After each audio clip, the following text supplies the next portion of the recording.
Welcome to the Realizations Podcast. I'm Andrea Gordon, your host, and I'm excited to explore the world of real estate with you. In a world where perceptions often overshadow reality, Realizations seeks to redefine what it means to be a realtor.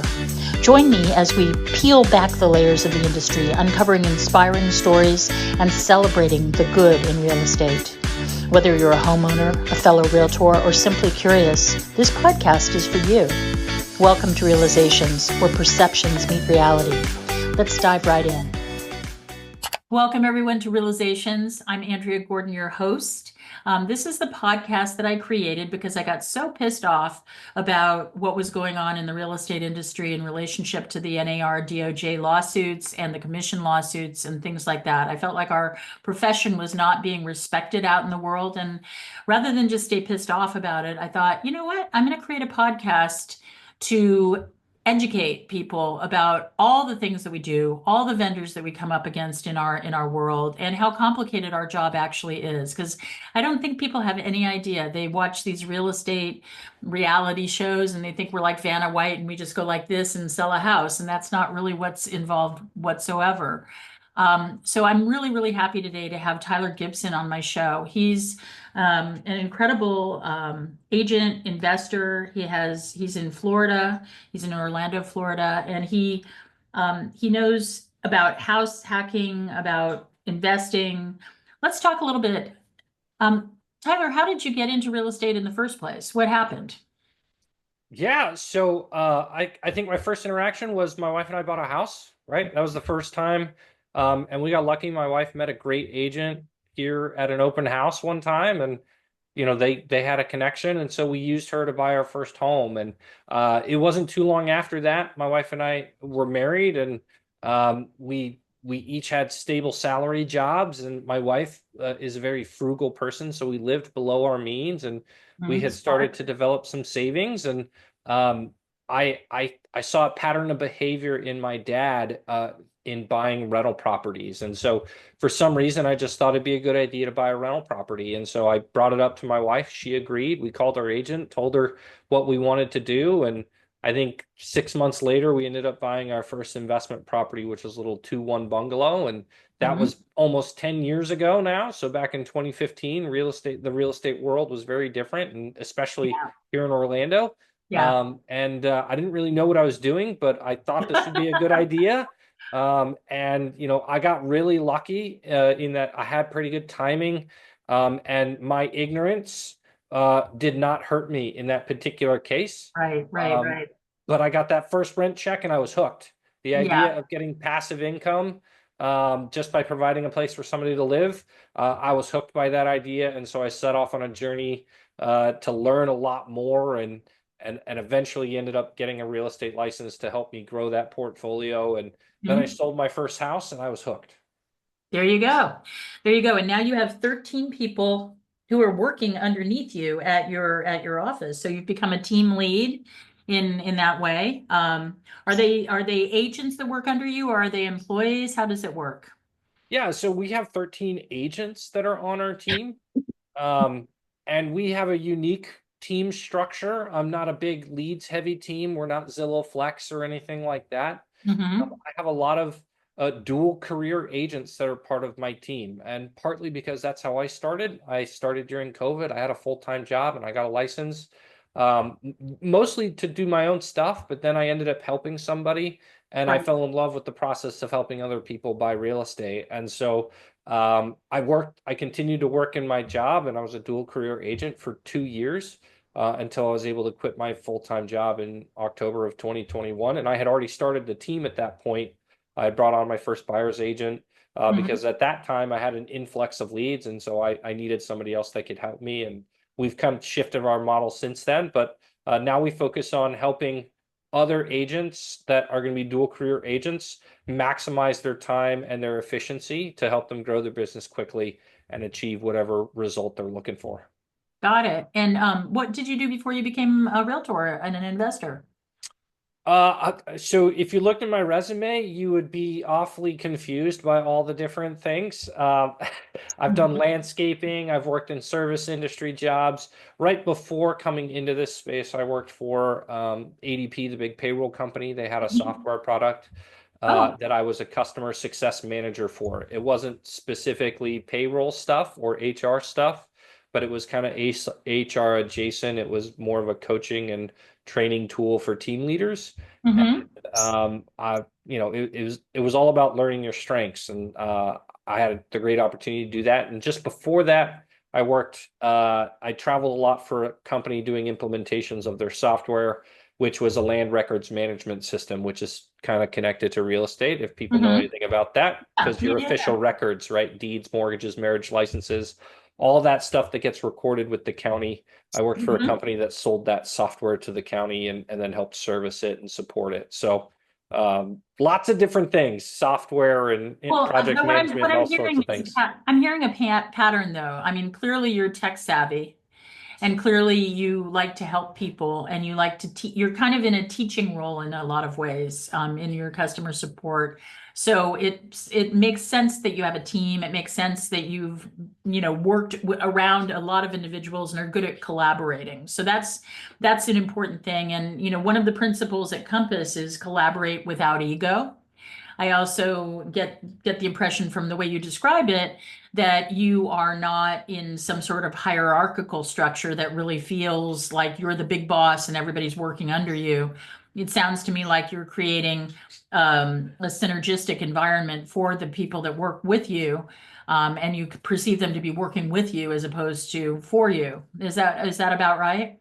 That's absolutely right. Every single person that's on our team is a business partner. That's the way that I explain it and tell them. I mean, I get referred to as the team lead from time to time, but at the end of the day, they're my business partner, and my goal is just to help facilitate their growth, right? Because if they succeed and they continue to grow, it helps all of us. I may be training my competition, but that's okay because I There's enough business for everybody. That's there is, and I that's almost feel like it's ours. my duty to help agents understand what kind of mindset they need to have when they're working with the consumers. Because for most people, this is probably going to be the largest financial transaction of their lives up until that point, and so we need to treat it like such with the Right. kind of weight that that deserves. And so we do that by providing as much information as possible and helping facilitate their decisions throughout the process.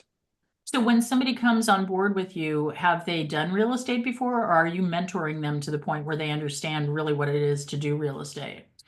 Most of the people that have joined us have been brand new. Either they're just getting licensed or they've been licensed for less than a year and they were with a brokerage, but they just kind of signed up and then got lost in the shuffle, which is what happens a lot of times for people brand new in the industry, Mm. especially if you're a part-timer or a dual career Right, agent, because right. you don't get to go to the office meetings and do all these other things. And so you kind of feel like you're on an island. And so we want to help make them feel like they're not on an island, make sure that they know who they can go to ask questions. But more importantly, we want to try to remove all the barriers that would keep them from doing the most important thing, which is lead generation and prospecting. Because if you don't have revenue, you don't have a business.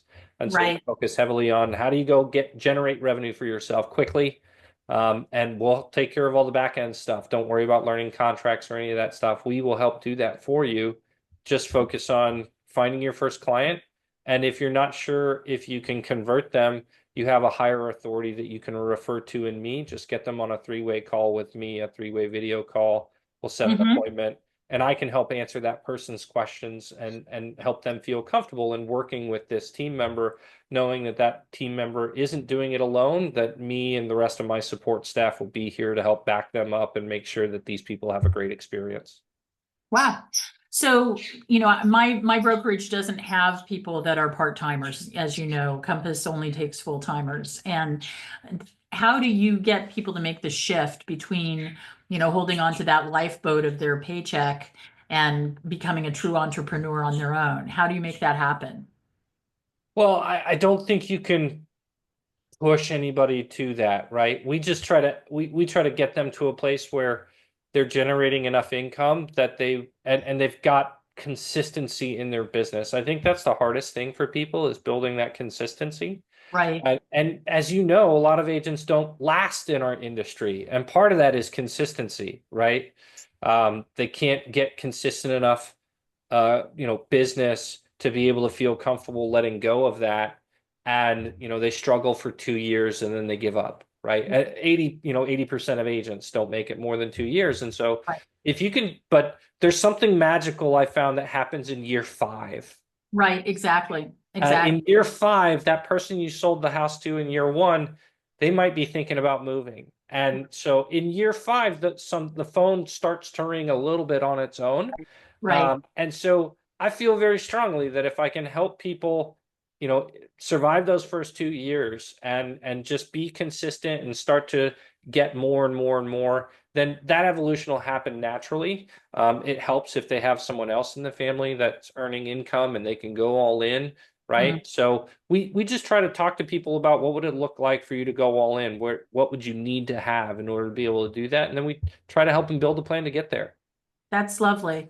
That's super lovely. And you also talked to me before we started this conversation about how important investing had been to you and how you try and teach your agents to start buying investment properties. Can you elaborate on that a little bit? Yeah, so I would say that learning to invest in real estate is something that every agent should do, right? For two reasons. One, if you can understand real estate investing in your local market and what opportunities might be there, Hmm. building a business working with investors is so beneficial to your business. That will help you create that consistency that you're looking for Right. because investors don't buy one house, they Yeah. buy one house a year Right. or they buy 10 houses a year, Right. right? Right. Um, and then your problem is just can I find them enough houses to buy, right? Which what wouldn't that be a great issue? So I believe, but investors want to work with people that understand their business, right? And a lot of retail agents don't. Right. Uh, but there's so much free information out there. And if people, really want to know, then, tap me. I'm happy to spend an hour with you to see if I can help you understand the business of it. But learning to invest in real estate will help you in your sales business because you can find consistent clients that come back and do business year and year and year and year over year. But also, you should be investing yourself because if you can pick up a rental property that is going to pay for itself, somebody else is going to pay the mortgage when you've got it rented out, and Right. that property is going to grow in value over time. If Hmm. you're consistent with increasing the rents over time, as you probably should, then it'll increase in cash flow and you'll be staring up, 10, 20 years down the road and you'll have five, six properties and, that'll generate you $3,000, $4,000 a month and you won't be worried about retirement, right? You can think about actually slowing down and having a Right. retirement later on in life. And so, and then two, since you're doing it, you can now help your clients, your retail buyers, learn about the power of building wealth through real estate. And you can start turning your regular retail buyers into investors that are Right. buying properties every couple of years. Right. And you're doing them a great service because land, they're not making any more. Right. Well, yeah. And Yeah. and housing is a basic necessity in this world that we live in. And if you have properties that you could let other people live in. No matter what happens with our economy or our currency, you will always have something that people will give you something of value in order to use. Whether Right. we go back to the barter days of chickens and milk and whatnot, it doesn't really matter, right? But you'll always have something that you can offer to somebody else that they will give you something of value in return by just owning that asset. And so I'm a big believer in educating every single person we work with, whether it's a first-time home buyer or a real estate agent. Buying assets, specifically real estate assets, is a great way to set yourself up down the road, and really you can change your whole family tree by building wealth through real estate. Like, this is more probably viable in places like Florida than it is in Berkeley and Oakland, where we have unbelievable draconian rent control laws, and we have Yeah, we have eviction control laws, rent control laws.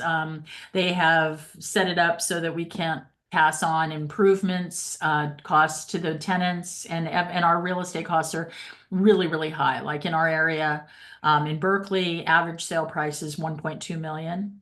In Oakland, it's around 1,076,000. So the bar to entry is a little bit higher here in that regard. I have a lot of Sure.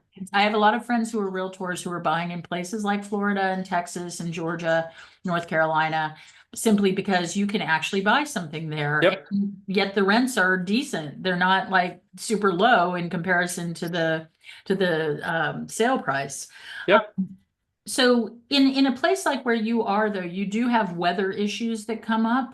How have you traversed those with the properties that you both own, the clientele that you have? What has happened in relationship to that for you? I mean, so we've been very fortunate. We've never had any major issues related to the weather. And I think some of it is some of it is luck, some of it is preparation, the rest of it is have good insurance. Hmm. And good insurance might be expensive, but it's better than the alternative. Yeah, But the, because we do have weather stuff like that, there's also great service providers, remediation companies, and things of that nature that can usually get in and get things fixed relatively quickly. So hmm, we just, we try to stay out of flood zones. Most importantly, that's the one thing that you really got to look out for here is whether or not you're in a flood zone. right. And then trim your trees so Yeah, that, when the winds come, they don't, you're not got dead leaves, limbs, and things dropping in on your roof. right, And if you do right, that, that's the best that you can do. right. And then, yeah, make sure that you have quality Yeah, homeowners I mean, insurance. Florida is this really long, skinny state, just like California is. So probably the weather that I'm thinking of in Florida is other places, like right along the coast further south or something like that, I'm gonna guess. In our area, we have horrible problems with fire.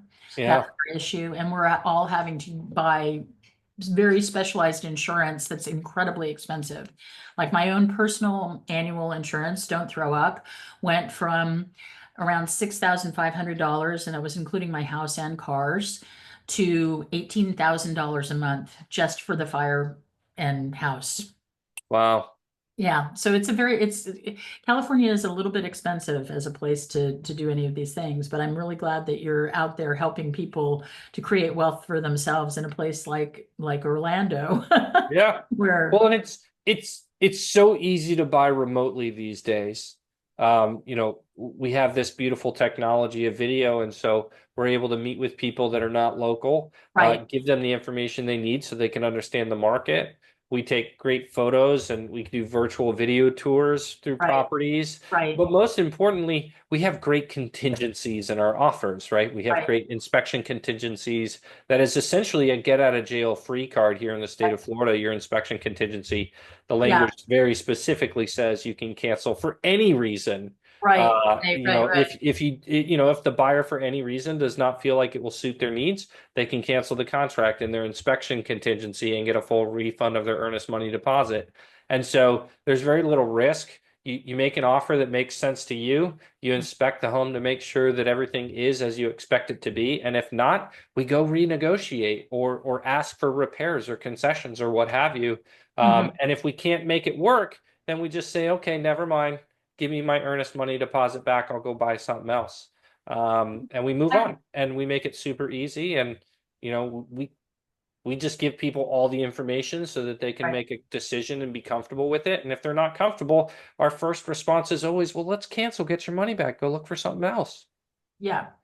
I noticed that, real estate is done really differently in different places. So for example, where I am, we put a disclosure packet up front with all the reports in it. So we've gotten the property, the pests, the sewer line, the roof inspection if needed, if a foundation inspection is needed, if a mold inspection is needed. We front load everything because Mm, we're trying to encourage non-contingent offers. I recently had yeah. an experience that some clients of mine fell in love with a condo in San Diego, which is, of course, the southern portion of the state. They don't put disclosure packets up front. they only get reports after they've gotten into contract. And we ended up backing out of a deal because there was a very big problem that was endemic to the complex. Hmm. We found out about. And it would have been so much easier for that agent had they just bothered to do the reports up front. How do they do it in Orlando? Do you guys put your reports up front, or do you get them only if the person asks for them? Yeah, it's not very typical for us to have that stuff on the front end. Listing agents typically aren't proposing that to sellers. Oh, Sellers don't really have an appetite to spend money to get that kind of information. Because once they know it, then they have to disclose it in the right. disclosure documents. And so more often than not, it's a case of, a seller will fill out the information that they're aware of, but the Mhm. first person that goes under contract is going to figure out all what, where all the skeletons are hidden, if there are any, right? Yeah, And then we just work through figuring it out, right? right. And each party is going to work in the best interest of the person that they represent. So if I represent the seller, I'm going to do my very best to mitigate the amount that they're going to give up Right, in order right, to make the buyer move forward. And if I represent the buyer, I'm going to try to help get them as much as I possibly can right. because we found this thing. Which is a whole other thing. Is dual agency allowed in the state of Florida?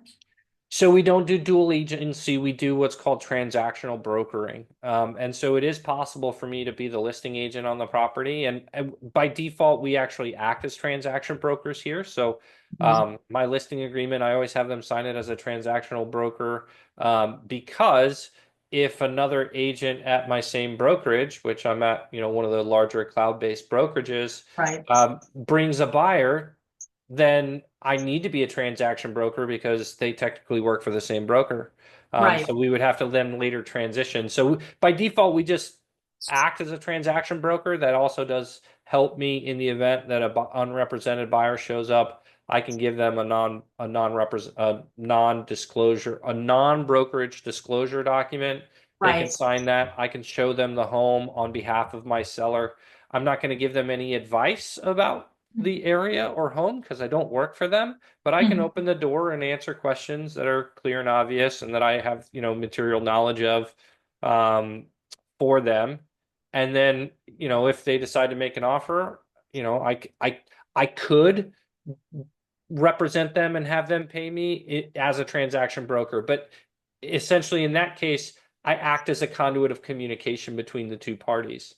The seller might agree to let me do that because he doesn't have to pay as much or won't have to pay any more compensation to another Mhm. agent. Mhm. And the buyer is willing to do that because it might save them money as well. And so at that point, we just act as a conduit of communication. The buyer says, "Hey, will you ask the seller this?" And I go to the seller and say, "Hey, the buyer wants to know if you'll do this. What do you want? What do you want me to tell them?" Right? Which we And just, yeah, and it's complicated though, because you're a fiduciary when you are an agent. And so if you are on both sides of the deal, you've got, to my mind's eye, just for what you said, you've got a little bit of a conflict of interest. I've personally done dual agency 3 times in 27 years.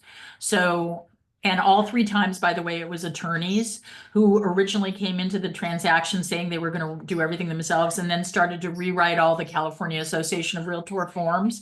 And I went back to the sellers and went, "Oh my God, this is a nightmare. This person's rewriting the contract. Can you please just let me represent them?" And they said yes, and I discounted my service. But to me, I'm just curious about it because I talk to people all over the country, and real estate is practiced so completely differently everywhere. Like, do you have an attorney that comes in at the end and does all the final closing for you? so we're a title state, Mhm. and most title companies are attorney backed, Right. but the title company is we use all the standard forms. We do not deviate from the forms. We don't rewrite the forms. We don't create new language for them. Mhm. And then the title company holds escrow and does the lien So like, search, issues title insurance for clear title, and then prepares all the deeds and docs on the end. right, so just like California then. There's some states where that isn't the case, like in New York, an attorney steps Yep, at the end they're and an attorney state. Yeah. yeah, it's fascinating to me. And I actually think that that's part of the problem that's going on in real estate right now, in that there is no genuine uniformity across the country, which gives us less power when we're negotiating in situations like the NAR. DOJ lawsuits, because of the different ways in which we do perform all of our jobs. It would be great if things were a little bit more standardized, I think, um, Hmm. just because that way we would have more clout when we said something. California, of course, we're like, quote unquote, the Wild West here. And so we are, and we're very woke, as you well know. So because of all the different laws and regulations that come into play, we're constant, like every year. I have a new list of like between 60 and 200 laws that I have to understand and know to understand my job. Like Mm. I'll vote on things like the sewer lateral ordinance, where it's the buyer is now responsible for where the sewer line meets with the city line in the street, and they're responsible for any repair to the street if they have to work on Mm. the sewer line. And so you have things like this that come up where we have to negotiate weird stuff like you would not believe. And I think that it would be great if there were some way to create uniformity. Do you agree with me, or do you think differently? Yeah, I mean, I really like the way we do real estate here in Florida. I feel like it's relatively easy, and as long as people have a good guide, they should have a pretty good experience. Hmm. Um, so, if everyone did it our way, I think we'd all probably be happy. But I think it's it's hard to create uniformity Yeah, when you have so many different environmental factors that's true too. and things like that. So I think you're always going to have some level of nuance. And I was really worried about the NAR settlement and what they were going to require to do, and because we never signed buyer agency agreements And by the previously. way, we really didn't either. And a lot of states, it's been required. Like I was talking to a guy in South Dakota, and he was like, "Well, we've always signed buyer broker agreements." Yeah. And I think that's interesting. And a friend of mine in Canada, um, they had it implemented 3 years prior to it Right. happening here. And he told me that I was worried about nothing. And it turns out that was the case. And in fact, I've told people I actually think it's the best thing that's ever happened for my business personally, Yeah, right? it's a great thing. I mean, it's always been illogical that there was a listing agreement where you specified everything to do with the listing end, but the buyers did not have an agreement with their agent. What I will say is that by not just making them completely separate, I think they created this weird gray area where a good agent knows how to negotiate with their clients, whether they're sellers or buyers. But a lot of the baby agents don't know how to do that. It's embarrassing to them to ask their buyers to pay them in the event that a seller doesn't want to pay them.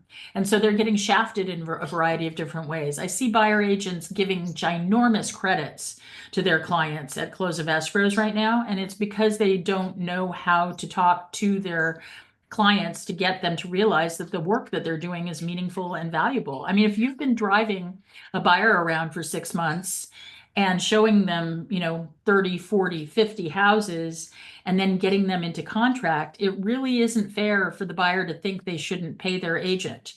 But that is part of what's going on. And the other thing I've noticed where I am, and I don't know about you, is that the lower end people will always pay the agent.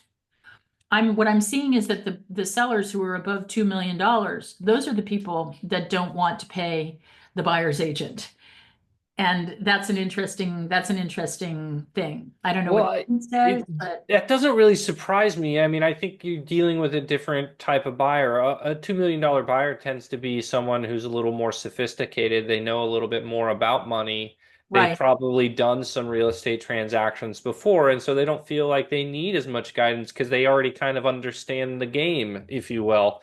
Hmm. Whereas first-time home buyers, people in a lower price point, they don't understand the game because you know they just haven't educated themselves on that type of stuff, Right. that that the financing, and they're not as familiar with the process, who pays what and what steps are going to need to be taken.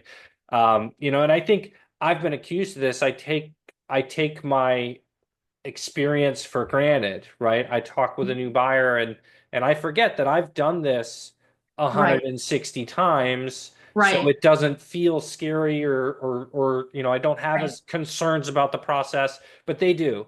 And so I Right. think for all of us, if we can slow down, and I think even a brand new agent, as long as you understand the process and you can articulate it well to your buyer, they will Right. feel like you're worth whatever it is that you're going to ask them, because you've educated them on the process, you've given them confidence in taking the next steps, and you've helped facilitate all of that.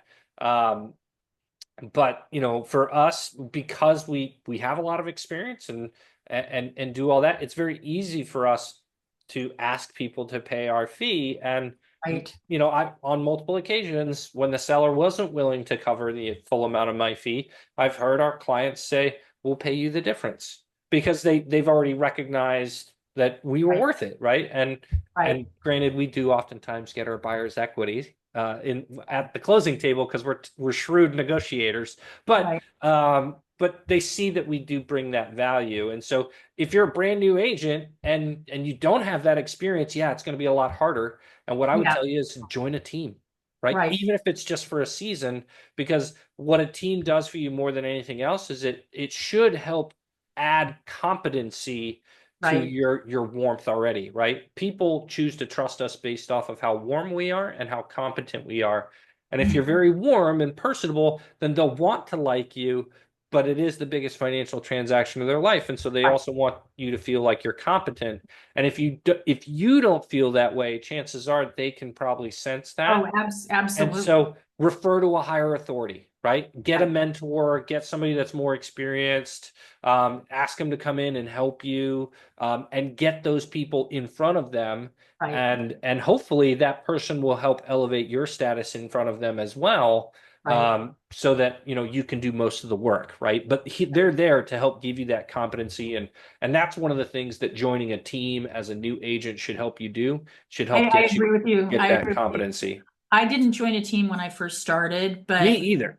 but but I see, I'm kind of like time lapse photography. Like we're just starting working on. I'm up to 37 listings this year so far, and I don't know what your volume is like, but that gives the people that work for me the opportunity to work on a lot of different stuff. And if you join a team, you're going to be able to work on a lot of different stuff. It's going to be faster. You'll see much more, you'll get more experience in a shorter period of time. Whereas if you're just out there on your own, you might do one deal every 2 to 3 months. Whereas if you're on a team, you're at least going to be part of something that's probably doing, 4, 5, 6 deals a month. And that way you can extrapolate and feel from, figure out how to do it from that point. Now, for my audience, we're talking about the buyer broker agreement. That has now become necessitated by the NAR-DOJ lawsuits.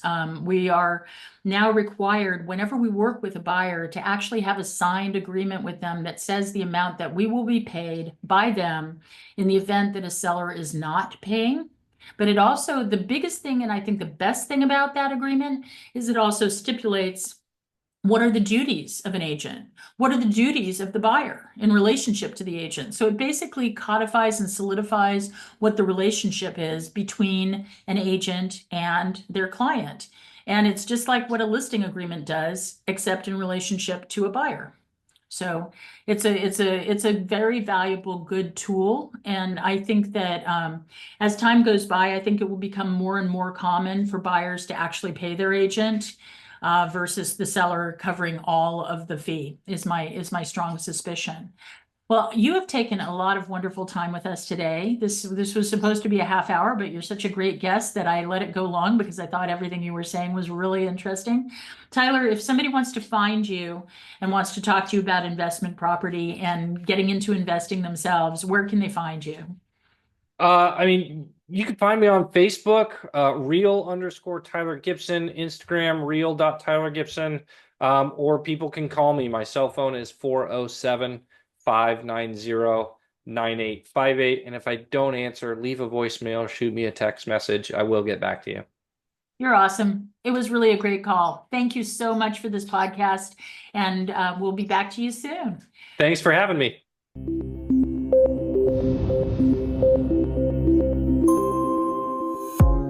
Thank you for joining me on this episode of the Realizations Podcast.